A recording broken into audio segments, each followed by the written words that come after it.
Okay.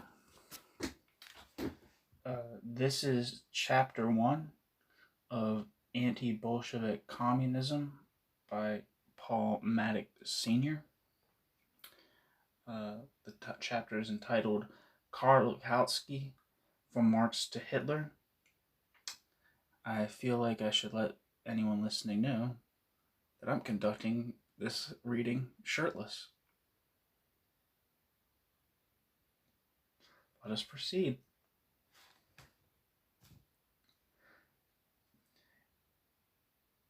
In the fall of 1938, Karl Kautsky died in Amsterdam at the age of 84 years. He was considered the most important theoretician of the Marxist labor movement after the death of its founders, and it may well be said that he was its most representative member.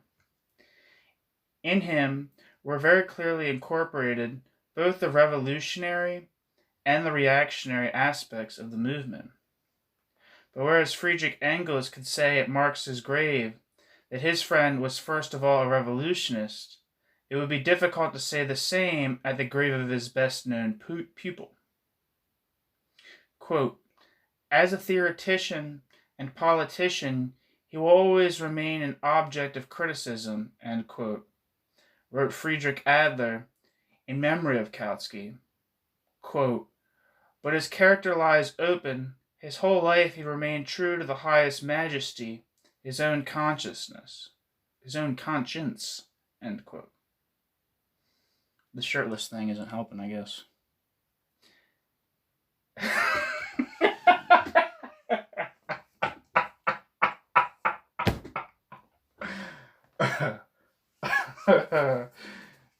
It's warm in here. Kautsky's conscience was formed during the rise of the German social democracy. He was born in Austria, the son of a stage painter of the Imperial Theater in Vienna. As early as 1875, though not as yet a Marxist, he contributed to German and Austrian labor papers. He became a member of the German Social Democratic Party in 1880, and only now, he said of himself, quote, "began my development towards a consistent, methodical Marxism," end quote. Kautsky was inspired, like so many others, by Engels' anti-Düring and was helped in his orientation by Edward Bernstein, who was then the secretary to the, quote, millionaire socialist Hoekberg. His first works were published with Hoekberg's help, and he found recognition in the labor movement through his editorship of a number of socialist publications.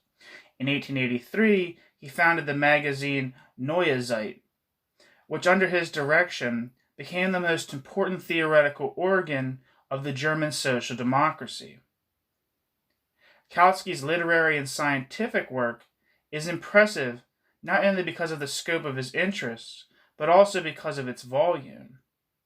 Even a selected bibliography of his writings would fill many pages. In this work comes to light all that seemed and all that was of importance to the socialist movement during the last 60 years. It reveals Kautsky was first of all a teacher, and that because he looked upon society from a schoolmaster's perspective, he was well suited to his role as the leading spirit of a movement which aimed at educating workers and capitalists alike. Because he was an educator concerned with the, quote, theoretical side of Marxism, he could appear more revolutionary that was consistent with the movement he served. Seems like there might have been a typo there. I was looking for my own error. I think the error was in the text. Maybe there wasn't an error, it just felt awkward. Anyway, he appeared an orthodox Marxist who tried to safeguard the Marxian inheritance as a treasurer who desires to preserve the funds of his organization. However, what was revolutionary in Kautsky's teaching appeared revolutionary only in contrast to the general pre-war capitalist ideology. In contrast to the revolutionary theories established by Marx and Engels, it was a reversion to more primitive forms of thinking, and to a lesser apperception of the implications of bourgeois society. Thus, though he guarded the treasure chest of Marxism, he had not beheld all it contained.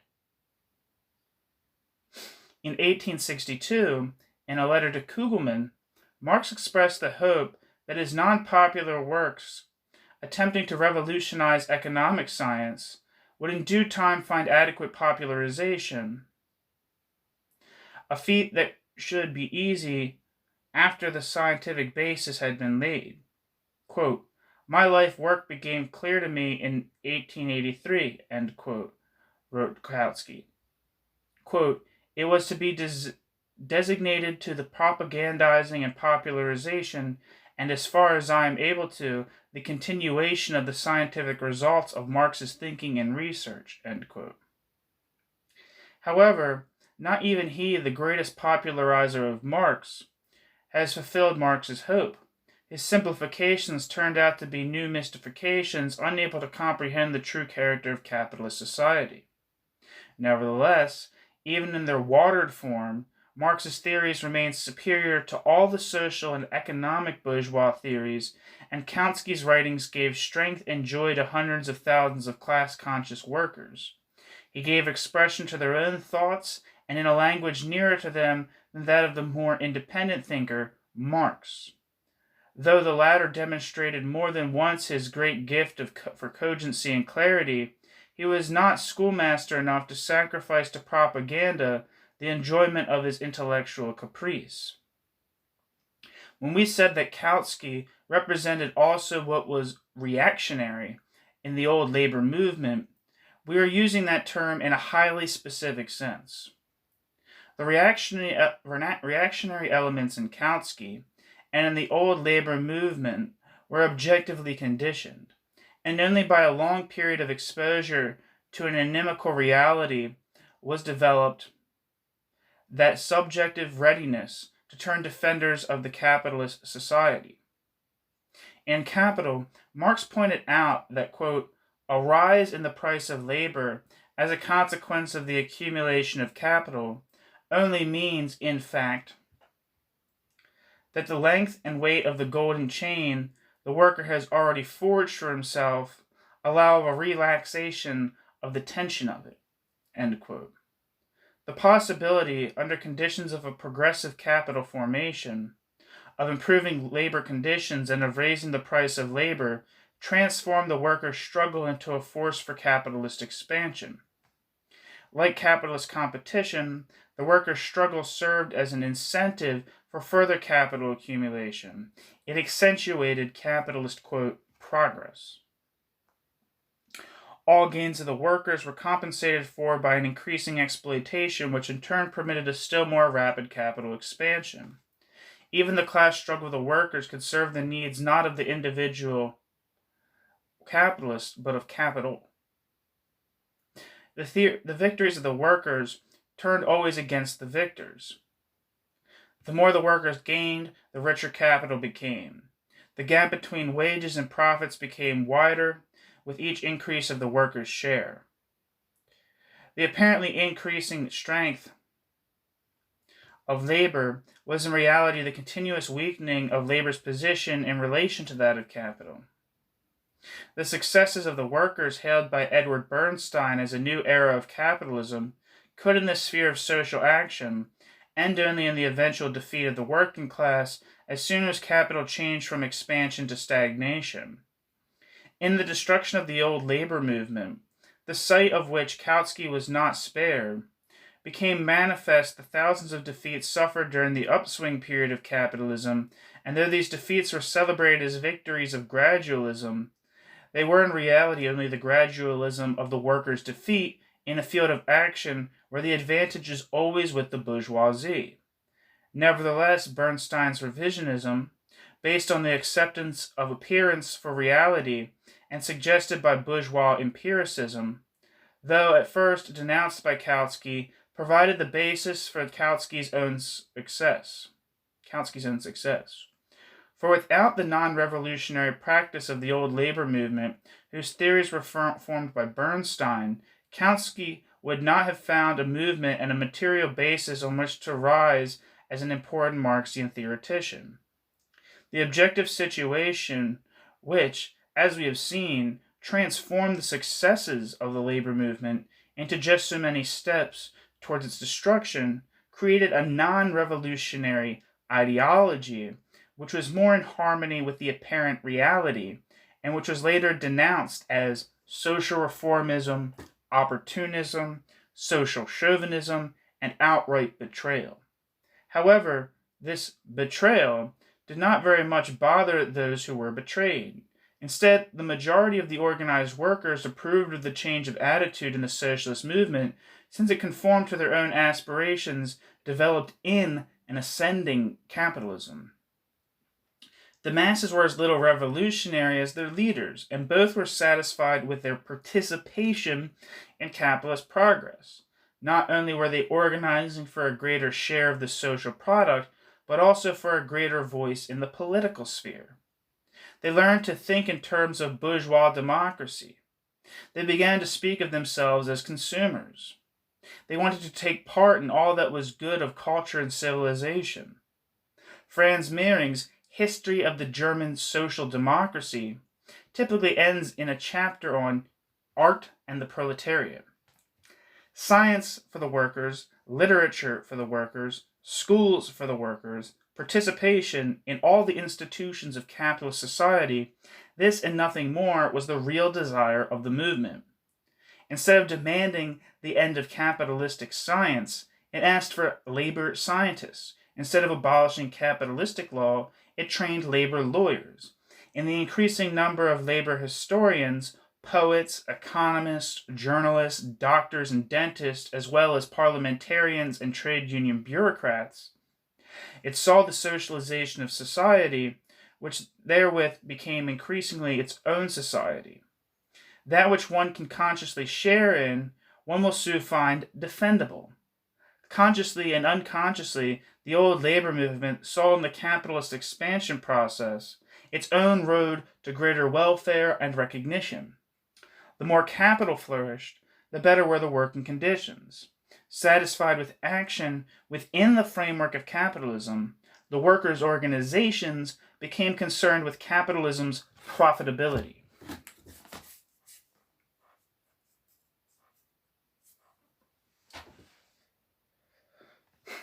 The competitive national capitalistic rivalries were only verbally opposed. Although the movement was at first striving only for a, quote, better fatherland, and was later willing to defend what had already been gained, it soon reached the point where it was ready to defend the fatherland as it is. I'm reading this and I'm like, it's no wonder that I enjoyed this so much when I first read it. I'm having a good time here.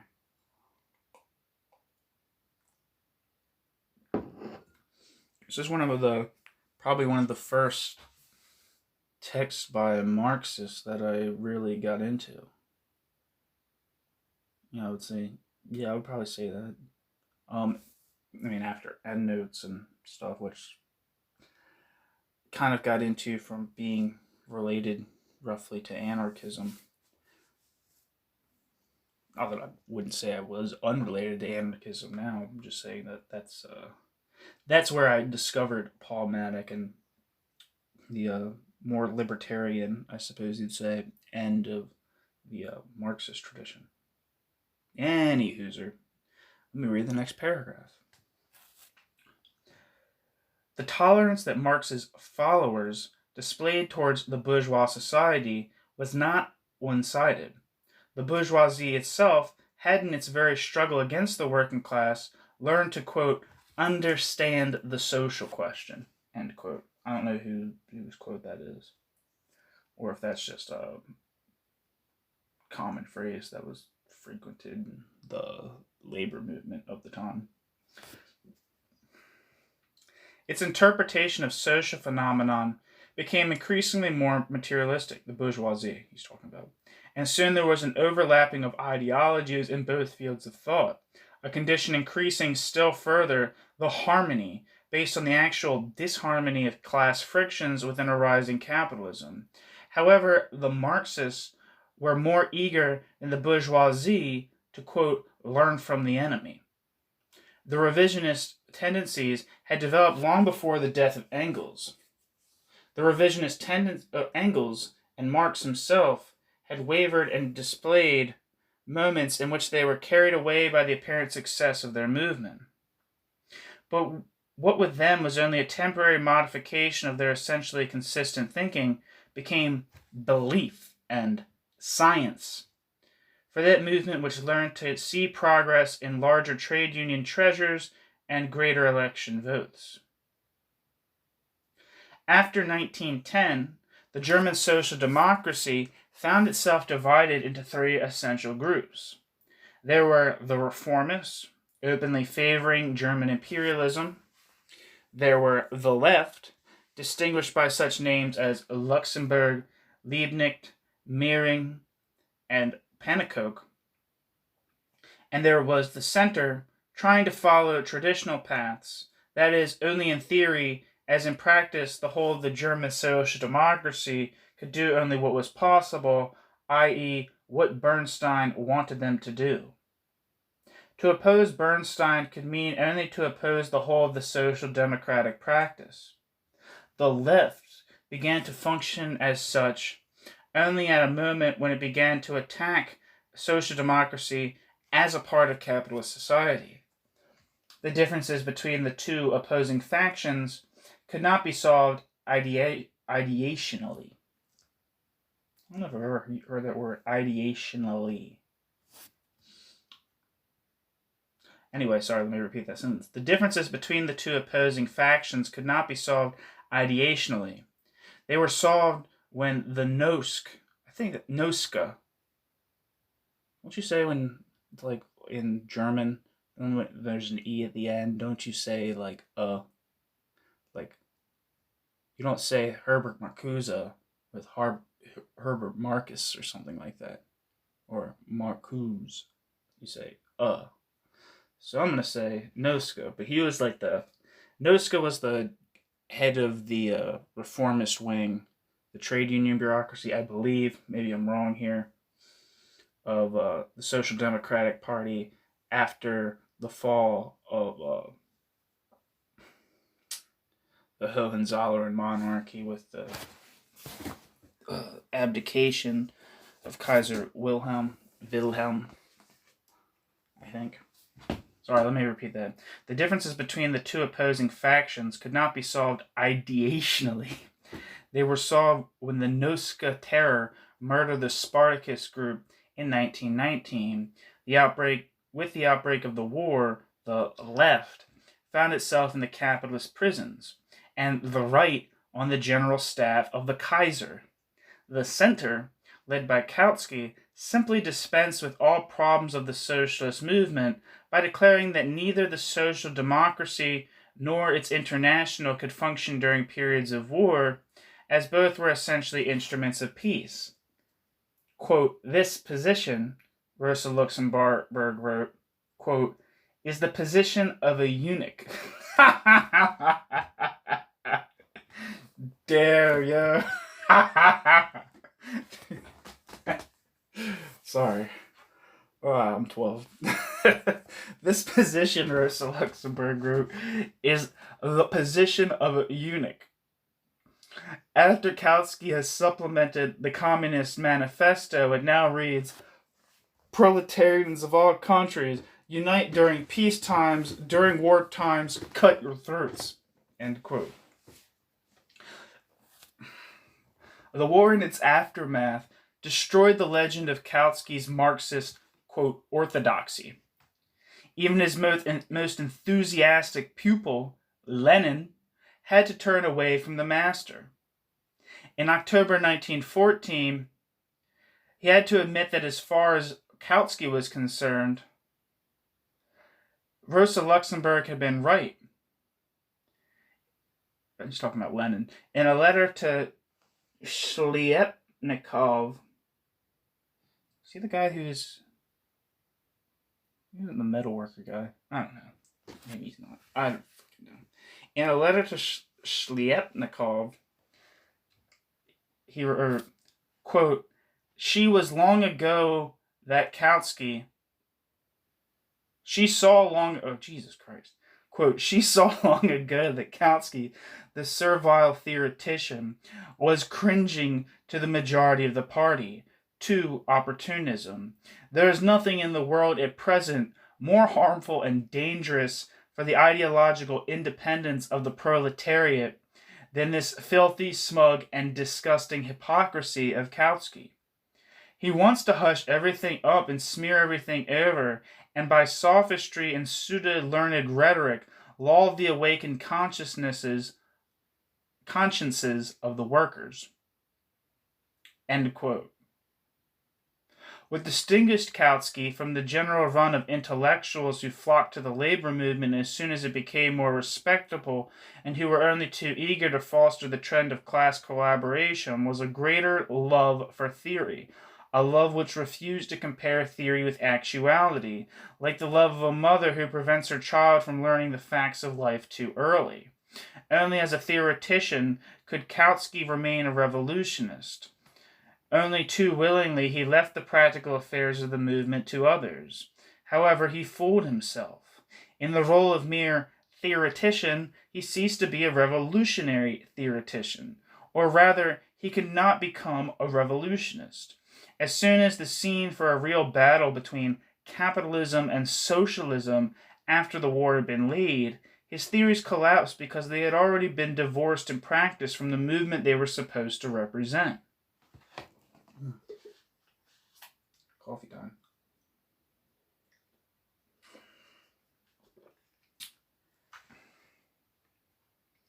Though Kautsky was opposed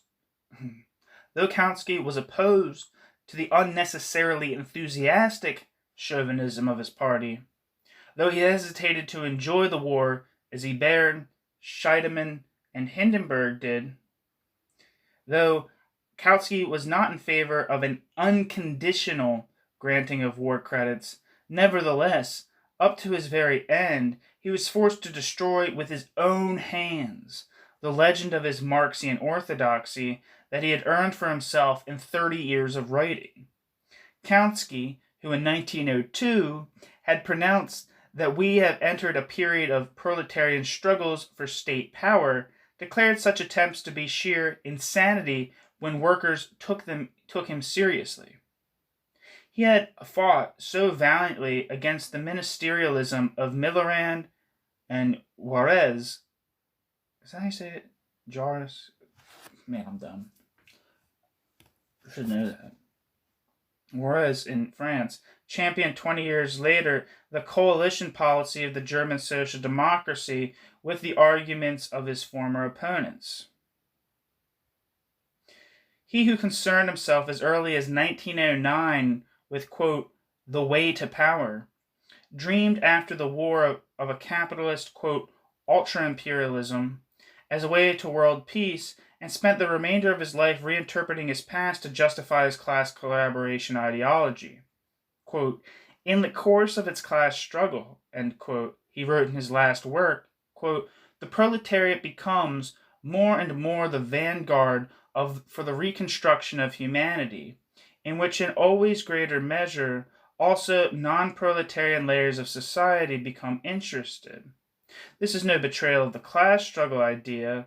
I had this position already before there was Bolshevism, for instance, in 1903 in my article on, quote, class, special, and common interest, end quote, in the Neue Zeit, where I came to the conclusion that the proletarian class struggle does not recognize class solidarity, but only the solidarity of mankind, end quote.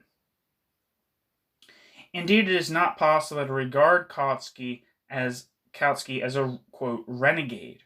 Only a total misunderstanding of the theory and practice of the social democratic movement and of Kautsky's activity could lead to such a view. Kautsky aspired to being a good servant of Marxism. In fact, to please Engels and Marx seemed to be his life profession.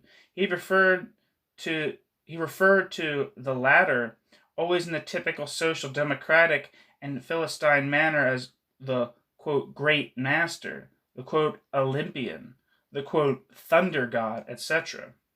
He felt extremely honored because Marx, quote, did not receive him in the same cold way in which Goethe received his young colleague Heine,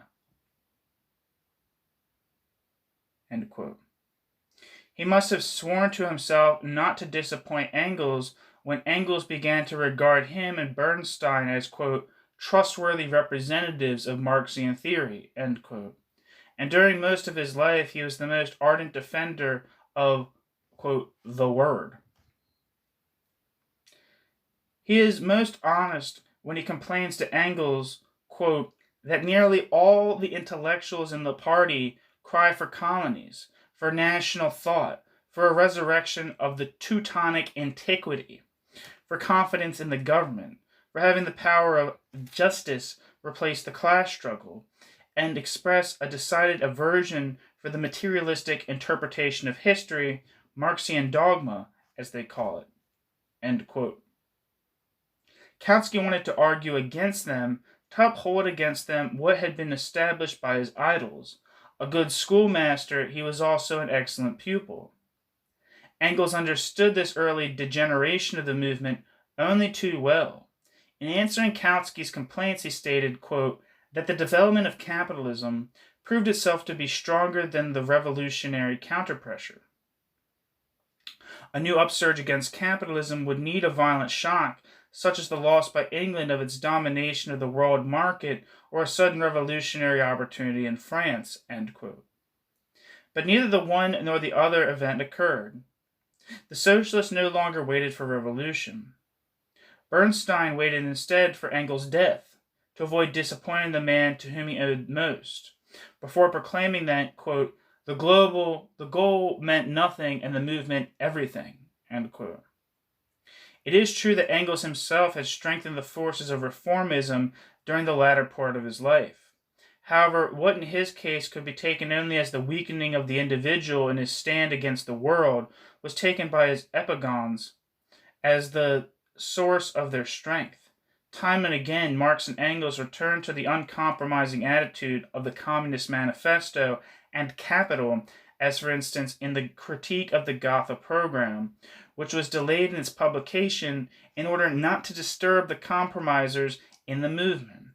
Its publication was possible only after a struggle with the party bureaucracy, which circumstance led Engels to remark that, quote, it is in fact a brilliant thought to have German socialist science present, after its emancipation from the Bismarckian socialist laws, its own socialist laws, formulated by the officials of the Social Democratic Party, end quote.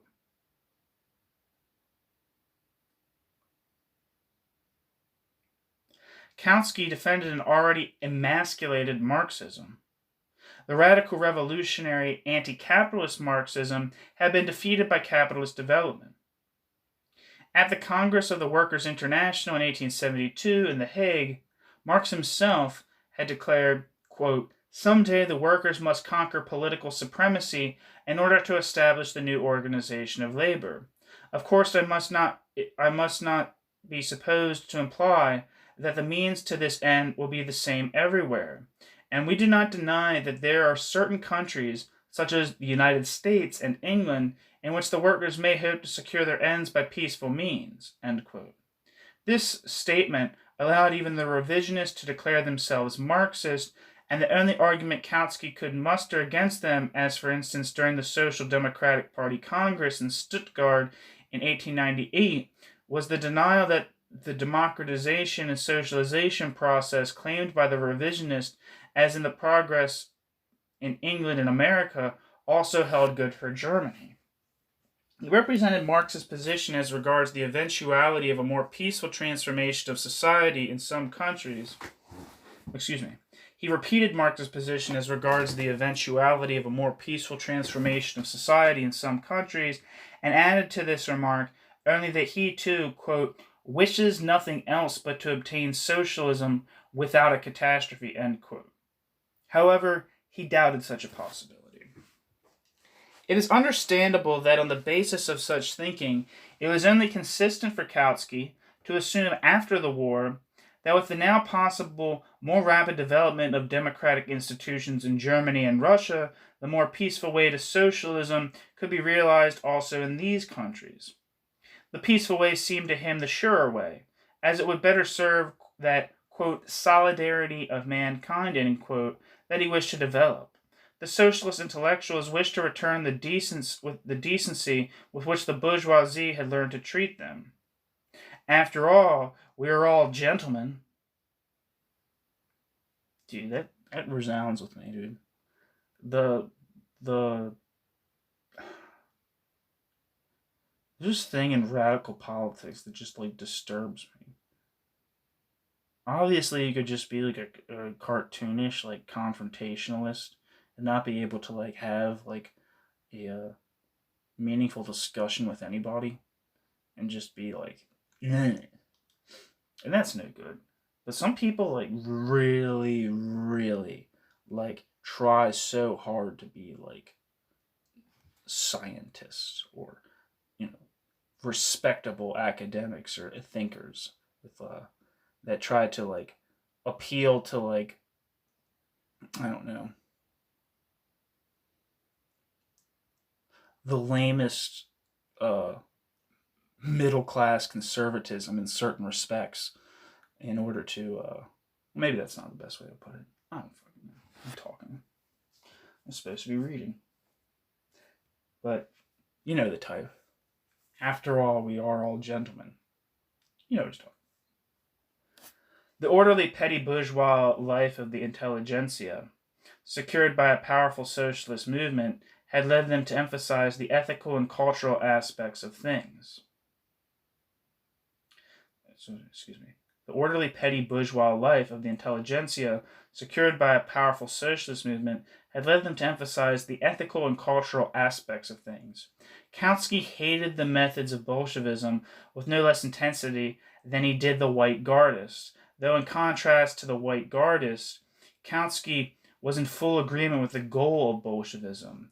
Behind the aspect of the proletarian revolution, the leaders of the socialist movement correctly saw a chaos in which their own position would become no less jeopardized than that of the bourgeoisie proper. Their hatred of disorder, in quotes, was a defense of their own material, social, and intellectual position. Socialism was to be developed not illegally, but legally. Dude, it just keeps hitting home. For under such conditions, existing organizations and leaders would continue to dominate the movement. And their successful interpretation of the impending proletarian revolution demonstrated that not only did the gains of the workers in the economic sphere turn against the workers themselves, but that their success in the political field also turned out to be weapons against their emancipation. The strongest bulwark against a radical solution of the social question was the social democracy, in whose growth the workers had learned to measure their growing power. Coffee sip time. Maybe a water sip too.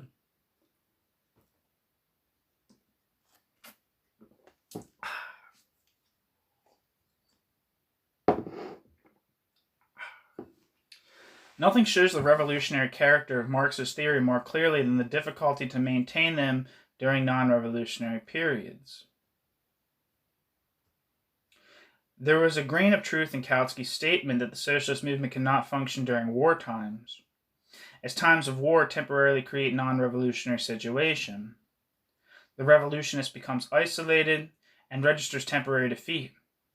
He must wait till the situation changes, till the subjective readiness to participate in war is broken by the objective impossibility to serve this subjective readiness. A revolutionist cannot help standing, quote, outside the world from time to time. To believe that a revolutionary practice, expressed in independent action of the workers, is always possible means to fall victim to democratic illusion. But it is more difficult to stand outside the world, for no one can know when situations change, and no one wishes to be left out when changes do occur. Consistency exists only in theory. It can be said that Marx's theories were inconsistent. It cannot be said that Marx's theories were inconsistent. It can, however, be said that Marx was not consistent, i.e., that he too had to pay deference to a change in reality, and in non-revolutionary times, in order to function at all, had to function in a non-revolutionary manner. His theories were limited to the essentials of the class struggle between bourgeoisie and proletariat, but his practice was continuous, dealing with problems, quote, as they came up. Problems which could not always be solved with essential principles. Unwilling to retire during the upswing period of capitalism, Marxism could not escape functioning in a manner contrary to a theory resulting from the recognition of a real and always present revolutionary class struggle. The theory of the ever-present class struggle was no more justification than the bourgeois concept of progress. There is no automatism keeping things rolling uphill. Instead, there is combat and changing fortunes. There is the deathlock of the struggle and the utter defeat. Mere numbers of workers opposed to the powerful capitalist state, at times when history still favors capitalism, do not represent the giant on whose back the capitalist parasites rest, but rather the bull who has to move in the direction his nose stick forces him to go. During the non-revolutionary period of the ascending capitalism, revolutionary Marxism could exist only as ideology, serving an entirely different practice. In this latter form, it was again limited by actual occurrences. As a mere ideology, it had to cease existing as soon as great social upheavals demanded a change from an indirection to a direct class collaboration ideology for capitalistic purposes. Marx developed his theories during revolutionary times. The most advanced of the bourgeois revolutionists, he was the closest to the proletariat.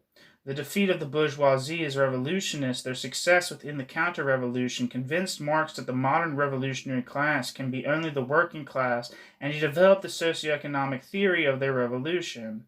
Like many of his contemporaries, he underestimated the strength and flexibility of capitalism and expected too soon the end of bourgeois society. Two alternatives opened themselves to him. He could either stand outside the actual development, restrict himself to inapplicable radical thinking, or participate under the given conditions in the actual struggles and reserve the revolutionary theories for, quote, better times. This latter alternative was rationalized into the proper balance of theory and practice, and the defeat or success of proletarian activities became therewith the result of right or wrong tactics once more, the question of the proper organization of correct leadership. It was not so much Marx's earlier connection with the bourgeois revolution that led to the further development of the Jacobinic aspect of the labor movement called by his name, but the non-revolutionary practice of this movement because of the non-revolutionary times. The Marxism of Kautsky, then, was a Marxism in the form of a mere ideology, and it was therewith fated to return in the course of time into idealistic channels. Kautsky's orthodoxy was in truth the artificial preservation of ideas opposed to an actual practice, and was therewith forced into retreat, as reality is always stronger than ideology. A real Marxian orthodoxy could be possible only with a return of real revolutionary situations, and then such orthodoxy would concern itself not with the word, but with the principle of the class struggle between bourgeoisie and proletariat applied to new and changed situations. The retreat of theory before practice can be followed with utmost clarity in Kautsky's writings. The many books and articles written by Kautsky deal with almost all social problems in addition to specific questions concerning the labor movement. However, his writings can be classified into economy, history, and philosophy. In the field of political economy, not much can be said about his contribution. He was the popularizer of the first volume of Marx's Capital and the editor of Marx's Theories of Surplus Value, published during the years from 1904 to 1910. His popularizations of Marx's economic theories do not distinguish themselves from the generally accepted interpretation of economic phenomena in the socialist movement, the revisionists included. As a matter of fact, parts of his famous book, quote, The Economic Doctrines, called The Economic Doctrines of Karl Marx, were written by Bernstein. In the heated discussion waged at the turn of the century concerning the meaning of Marx's theories in the second and third volume of Capital, Kautsky took very small part. For him, the first volume of Capital contained all that was of importance to the workers and their movement. It dealt with the process of production, the factory, and exploitation, and contained all that was needed to support a workers' movement against capitalism. The other two volumes, dealing in greater detail with capitalist tendencies towards crisis and collapse, did not correspond to immediate reality and found little interest, not only in Kautsky, but by all Marxian theoreticians of the upswing period of capitalism. In a review of the second volume of Capital, written in 1886, Kautsky expressed the opinion that this volume is of less interest to the workers as it deals largely with the problem of the realization of surplus value, which after all should be rather the concern of the capitalists. When Bernstein, in the course of his attack upon Marx's economic theories, rejected Marx's theory of collapse, Kautsky defended Marxism by simply denying that Marx ever had developed a special theory pointing to an objective end of capitalism and that such a concept was merely an invention of Bernstein. The difficulties and contradictions of capitalism he searched for in the sphere of circulation. Consumption could not grow so rapidly as production, and permanent overproduction would lead to the political necessity of introducing socialism. Against Tugendbaranovsky's theory of an unhampered capitalist development proceeding from the fact that capital creates its own markets and can overcome developing disproportionalities, a theory which influenced the whole reformist movement, Kautsky set his underconsumption theory to explain the unavoidability of capitalist crisis which helped to create the subjective conditions for the transformation of capitalism to socialism. However, 25 years later, he openly admitted that he had been wrong in his evaluation of the economic possibilities of capitalism, as, quote, from an economic viewpoint, capital is much livelier today than it was 50 years ago, end quote. The theoretical unclarity and inconsistency that Kautsky displayed on economic questions were only climaxed by his acceptance of the once denounced views of Tugendbaranovsky.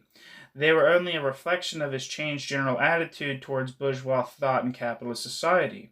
In his book, quote, called The Materialistic Conception of History, which he himself declares to be the best and final product of his whole life's work, dealing as it does in nearly 2,000 pages of the development of nature, society, and the state, he demonstrates not only his pedantic method of exposition and his far-reaching knowledge of theories and facts, but also his many misconceptions as regards Marxism and his final breaks with Marxian science. Here he openly declares, quote, that at times revisions of Marxism are unavoidable, end quote. Here he now accepts all that during his whole life he had apparently struggled against. He is no longer solely interested in the interpretation of Marxism, but is ready to accept responsibility for his own thoughts, representing his main work as his own conception of history, not totally removed but independent from Marx and Engels. His masters, he now contends, have restricted the materialistic conception of history by neglecting too much the natural factors in history. He, however, started not from Hegel but from Darwin. Quote, will now extend the scope of the historical materialism till it merges with biology, end quote. But his furthering of historical materialism turns out to be no more than a reversion to the crude naturalistic materialism of Marx's forerunners, a return to the position of the revolutionary bourgeoisie, which Marx had overcome with his rejection of Feuerbach. On the basis of this naturalistic materialism, Kautsky, like the bourgeois philosophers before him, cannot help adopting an idealistic concept of social development, which then, when it deals with the state, turns openly and completely into the old bourgeois conception of the history of mankind as the history of states. Ending in the bourgeois democratic state, Kautsky holds that, quote, there is no room any longer for violent class conflict. peacefully. By way of propaganda and the voting system can conflicts be ended, decisions made, end quote. Though we cannot possibly review in detail at this place this tremendous book of Kautsky, we must say that it demonstrates throughout the doubtful character of Kautsky's Marxism. His connection with the labor movement, seen retrospectively, was never more than his participation in some form of bourgeois social work. There can be no doubt that he never understood the real position of Marx and Engels, or at least never dreamed that theories could have an immediate connection with reality. This apparently serious Marxist student had actually never taken Marx seriously. Like many pious priests engaged in a practice contrary to their teaching, he might not even have been aware of the duality of his own thought and action. Undoubtedly, he would have sincerely liked being, in reality, the bourgeois of whom Marx once said, he is, quote, a capitalist solely in the interest of the proletariat, end quote.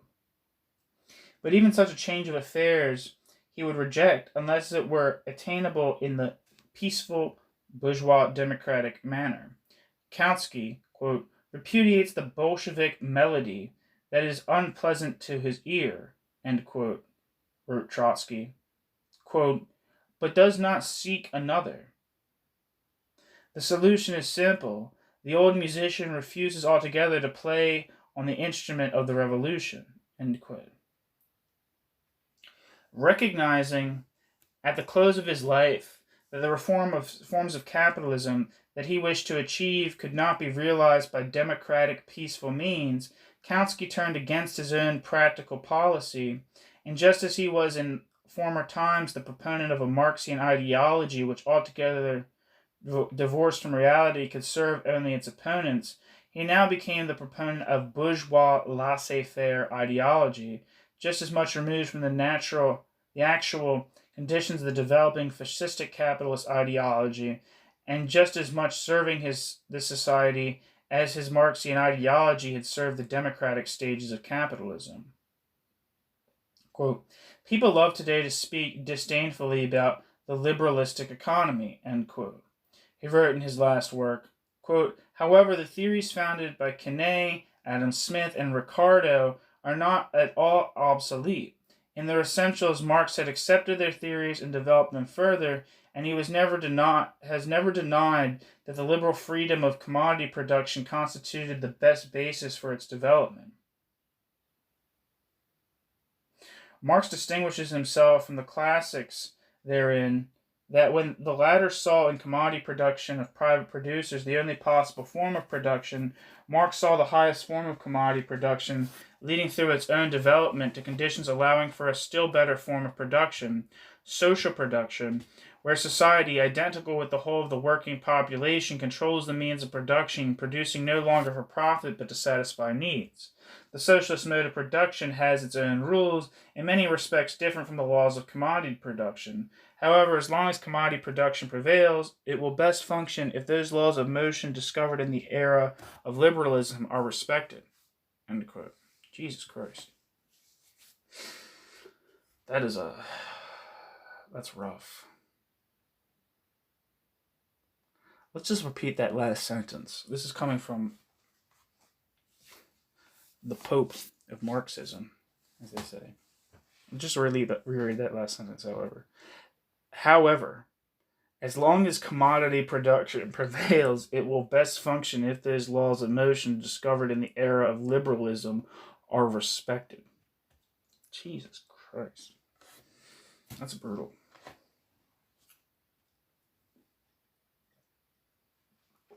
Enough of my own complaining. But Jesus Christ. These ideas are quite surprising in a man who had edited Marx's Theories of Surplus Value, a work which proved exhaustively that Marx, quote, that Marx at no time in his life countenanced the opinion that the new contents of his socialist and communist theory could be derived as a mere logical consequence from the utterly bourgeois theories of Kenney, Smith, and Ricardo, end quote. I don't know who, it doesn't say who that quote is. I don't know the like I said, and complaining before, the footnotes are in the fucking end of the paper, so I'm going to assume that's Kautsky, though. However, this position... Okay, yeah, it is. However, this position of Kautsky's gives the necessary qualification to our previous statement that he was an excellent pupil of Marx and Engels. He was such only to the extent that Marxism could be fitted into his own limited concepts of social development and of capitalist society. For Kautsky, quote, socialist society, or the logical consequence of capitalist development of commodity production, is in truth only a state capitalist system. When once he mistook Marx's value concept as a law of socialist economics, if only applied consciously instead of being left to the blind operations of the market, Engels pointed out to him that for Marx, value is a strictly historical category, that neither before nor after capitalism did there exist or could there exist a value production which differed only in form from that of capitalism. And Kautsky accepted Engels' statement, as is manifested in his work, The Economic Doctrines of Karl Marx, where he also saw value as a historical category. Later, however, in reaction to bourgeois criticism of socialist economic theory, he reintroduced in his book, The Proletarian Revolution and its Program, in 1922, the value concept, the market, and money economy, commodity production into his scheme of a socialist society. What was once historical became eternal. Engels had talked in vain. Kautsky had returned from where he had sprung, from the petite bourgeoisie, who hate with equal force both monopoly control and socialism, and hope for a purely quantitative change of society, an enlarged reproduction of the status quo, a better and bigger capitalism, a better and more comprehensive democracy, as against a capitalism climaxing in fascism or changing into communism.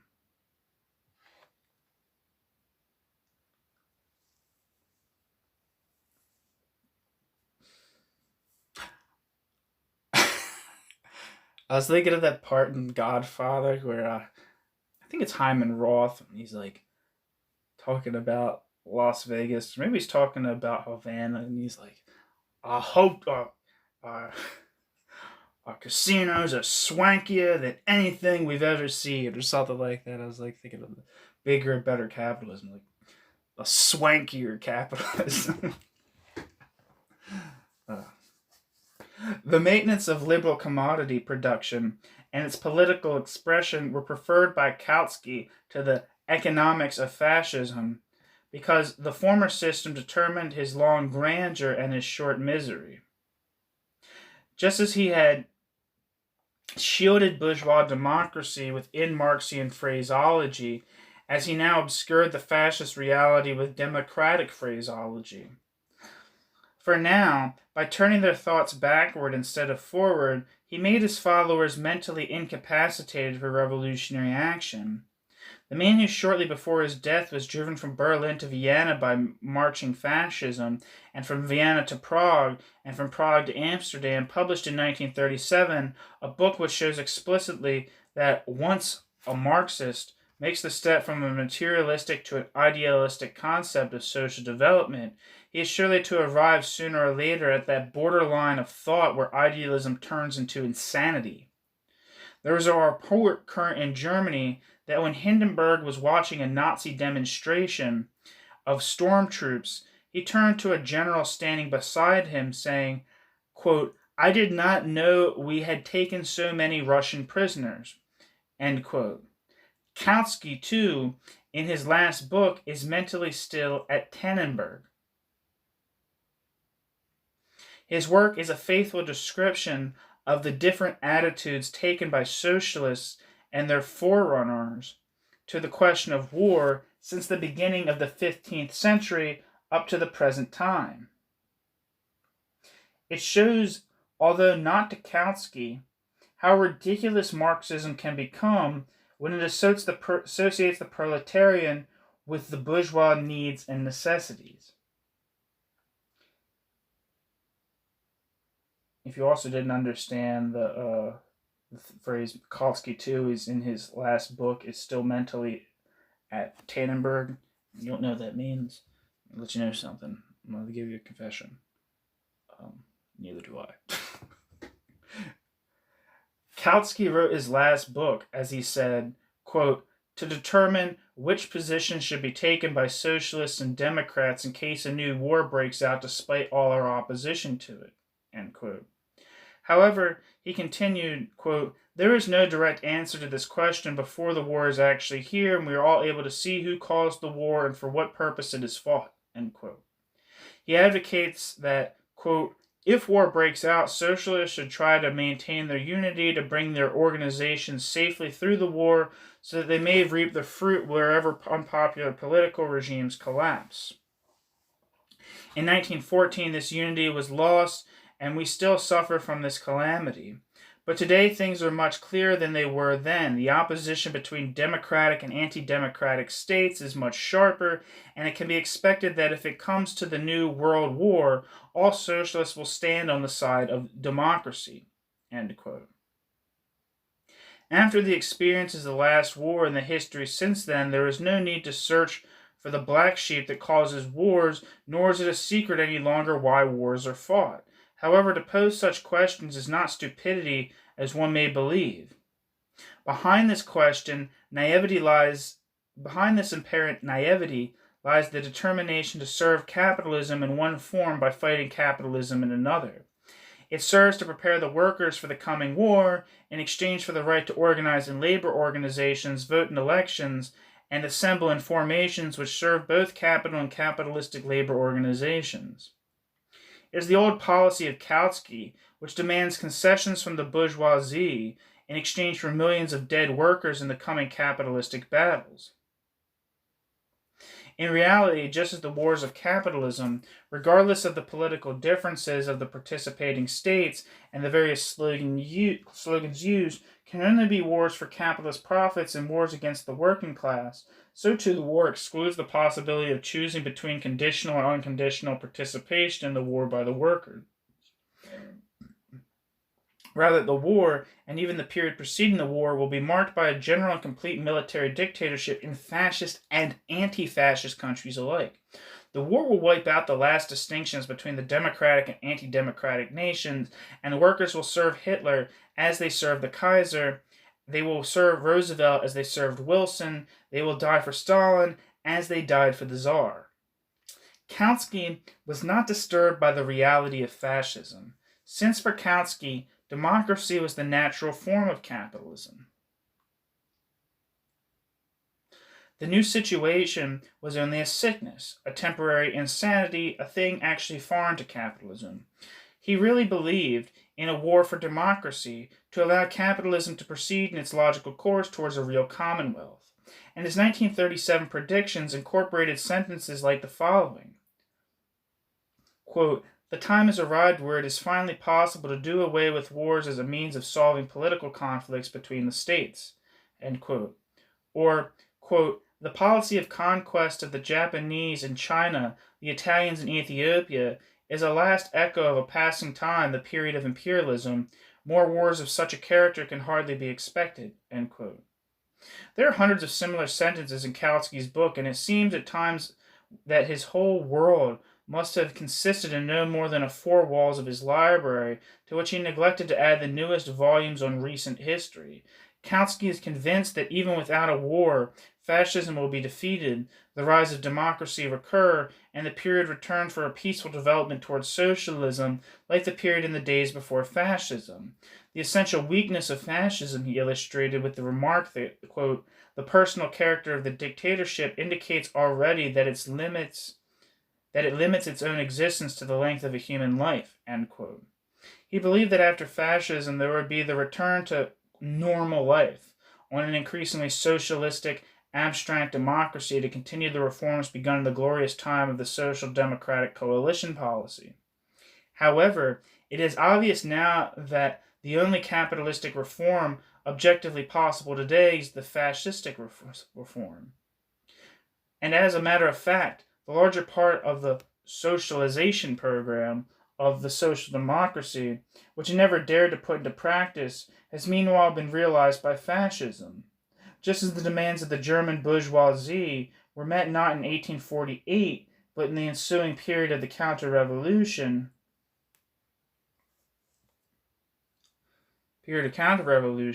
so too the reform program of the social democracy, which it could not inaugurate during the time of its own reign, was put into practice by Hitler. Thus, to mention just a few facts, not the social democracy, but Hitler fulfilled the long desire of the socialists, the Anschluss of Austria, the not social democracy, but fascism, established the wished-for state control of industry and banking. Not social democracy, but Hitler declared the 1st of May a legal holiday. A careful analysis of what the socialists actually wanted to do and never did, compared with actual policy since 1933, will reveal to any objective observer that Hitler realized no more than the program of social democracy, but without the socialists. Like Hitler, the social democracy and Kautsky were opposed to both Bolshevism and communism. Even a complete state capitalist system, as the Russian was rejected by both in favor of mere state control. And what is necessary in order to realize such a program was not dared by the socialists, but undertaken by the fascists. The anti-fascism of Kautsky illustrated no more than the fact that just as he once could not imagine that Marxist theory could be supplemented by a Marxist practice, he later could not see that a capitalist reform policy demanded a capitalist reform practice, which turned out to be the fascist practice. The life of Kautsky can teach the workers that in the struggle against fascistic capitalism is necessarily incorporated the struggle against bourgeois democracy, the struggle against Kautskyism. The life of Kautsky can, in all truth and without malicious intent, be summed up in the words, from Marx to Hitler.